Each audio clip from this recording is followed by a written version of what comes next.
Steve Schmidt was the campaign manager for John McCain in 2008 when he ran against Barack Obama and lost. He is in some measure responsible for putting Sarah Palin on that ticket, which would have to qualify as one of the worst political decisions in history of the country and the world and maybe even the universe. To Schmidt's credit, he soon realized how utterly clueless she was and began to make his feelings known to McCain and to whoever else would listen. After losing by a big margin to Obama, Sarah wanted to do her own concession speech, and it was Schmidt who made sure she couldn't get near a live mic. Being in possession of strong verbal skills, he then became a political commentator, at first representing sensibly moderate, honest Republican views, but since Trump seized control of the ship of state, he has been a powerful and consistent critic of Trump and his administration. His commentary is often masterfully scathing, and he doesn't hesitate to insult when it fits the situation, which with Trump, it almost always does. I've never heard Schmidt call him a donkey or a pea-brain, but when it comes to the more refined insulting, he has pretty much thrown everything at our orange menace president. Here is a recent comment on Trump's rally in Tulsa. The truth was painted on Donald Trump's face when he landed on the south lawn of the White House aboard Marine One and dejectedly walked across the south lawn a defeated man. And Donald Trump, we all know this about him, is in essence a junkie.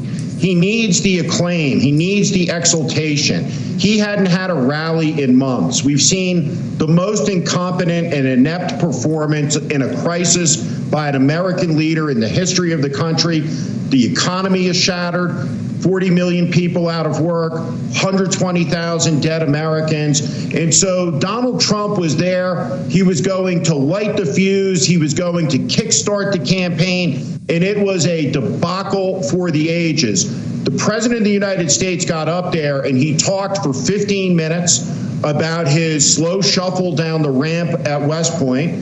He talked about the difficulty of drinking water. People who were there risking their lives cheered for it. I'm not sure why. But incredibly, he finally told the truth about something in the middle of the speech when he confessed to slowing down testing for coronavirus. And the reason the United States is the epicenter of coronavirus death and suffering, and our economy is the worst because of it, and the United States is the worst managed country with regard to dealing with it, is because we don't have enough testing. So it was a remarkable admission, and an admission that is responsible for the deaths of many, many Americans. So you just saw an unhinged performance. I think at the 4-year mark, the American people are taking Donald Trump's final measure, and they're repudiating him. They're rejecting him. No one in the country, except for the Trump kids, can say they're better off than they were 4 years ago. The American people are looking at Joe Biden. They see a good man, a decent man, an empathetic man, a competent man, and an honorable man, and they're getting ready to replace Donald Trump with that man. Astrologically, his Virgo planets are at odds with Trump's Gemini-Sagittarius axis by squaring both ends by sign, or in the case of Mercury, in tight degree square to Trump's Uranus, thereby gaining insight and attunement into Trump's erratic patterns.